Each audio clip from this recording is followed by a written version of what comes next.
అందరికీ నమస్కారం. మరి మొన్న జరిగిన అసెంబ్లీ ఎన్నికల్లో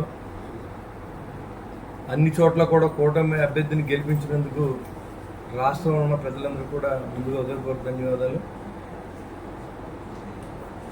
ఏదైతే మీరు ఇంత ఉత్సాహంగా అన్ని చోట్ల గెలిపించిన కారణం, ఈ రాష్ట్రానికి దోపిడీకి గురవుతుంది రాష్ట్రం. దీన్ని కాపాడుకోవాలనే ప్రయత్నం చేసిన చంద్రబాబు నాయుడు గారు, పవన్ కళ్యాణ్ గారు, దానికి మీరు సహకరించారు.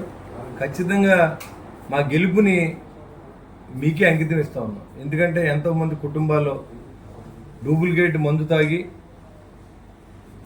ఇసుకొచ్చిన తర్వాత చాలామందికి నిరాశ్రైన పేదలందరికీ,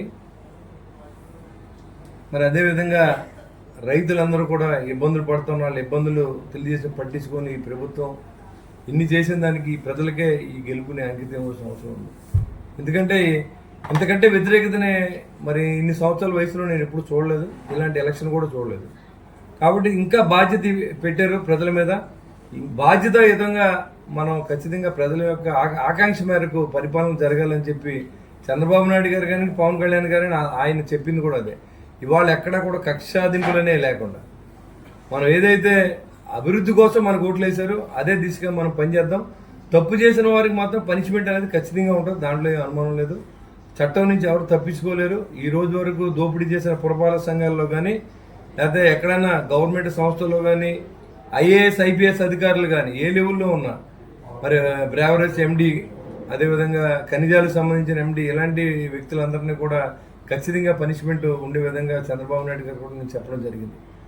అడ్డగోలుగా రాష్ట్రాన్ని దోచుకుని ప్రజల ఆరోగ్యాన్ని పక్కన పెట్టి డూప్లికేట్ లెక్కర్నే ఏ బ్రాండో తెలియని బ్రాండ్లు అమ్మించి ప్రజల ఆరోగ్యంతో చెలగాటవాడిన వైసీపీ పార్టీని ఇంటికి పంపడంతో పాటుగా ఈ అధికారులందరూ కూడా జైలుకి వెళ్ళి ఏర్పాటు చేయాలని చెప్పి నేను డిమాండ్ చేస్తా ఉన్నా.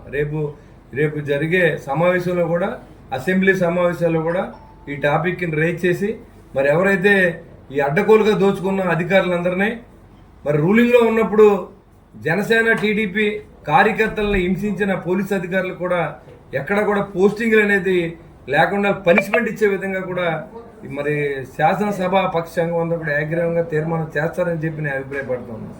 ఎందుకంటే గడిచిన 5 సంవత్సరాల్లో చీకటి రోజులు అనిపించిన రాష్ట్ర ప్రజానీకం, అంతేకాకుండా ఏ పార్టీని వివక్షత చూపించి, మరి కులాల వివక్ష చూపించి పరిపాలన చేసిన వైసీపీ పార్టీని వాళ్ళ కనుసల్లో మెలిగిన అధికారులందరూ కూడా ఈరోజు పోస్టింగ్కి వెళ్ళకూడదని చెప్పి కూడా మేము కోరుతా ఉన్నాం. ఎందుకంటే ఇంకో అధికారం ఎవరైనా భయపడాలి, ఎలాంటి తప్పు చేయకూడదు. మన ప్రభుత్వంలో ఉన్నంటే ప్రజాస్వామ్యబద్ధంగా వ్యవహరించాలి తప్ప ఇక్కడున్న ఎమ్మెల్యేలు, మంత్రులు చెప్తే ఎలాంటి పనిష్మెంట్ ఉంటుంది సుమా అని చెప్పి తెలియజేసే విధంగా మరి మన అందరూ కూడా శాసనసభ్యులు కానీ, ప్రభుత్వంలో ఉన్న అధికారులు కానీ ప్రవర్తించాలని చెప్పి మేము కోరుతా ఉన్నాం. ప్రజల తరపున పోరాటం చేయడానికి మీరు ఇచ్చిన బలగాన్ని కూడా మీరు అందరూ ఉపయోగించి మీకోసం మాత్రమే ఉంటామని చెప్పి మేము ముందేని చెప్పాను. అదేవిధంగా ఒక ధర్మబద్ధమైన పరిపాలన జరిపించడానికి నా సర్వస్వం నేను పెడతానని చెప్పి, సర్వశక్తులు ఒడ్డి మా నాయకుడికి అండదండగా ఉండి ఖచ్చితంగా ప్రజల సొమ్ము లూటీ అవ్వకుండా అయిన లూటీని ఏదైనా రికవరీ చేయాలి.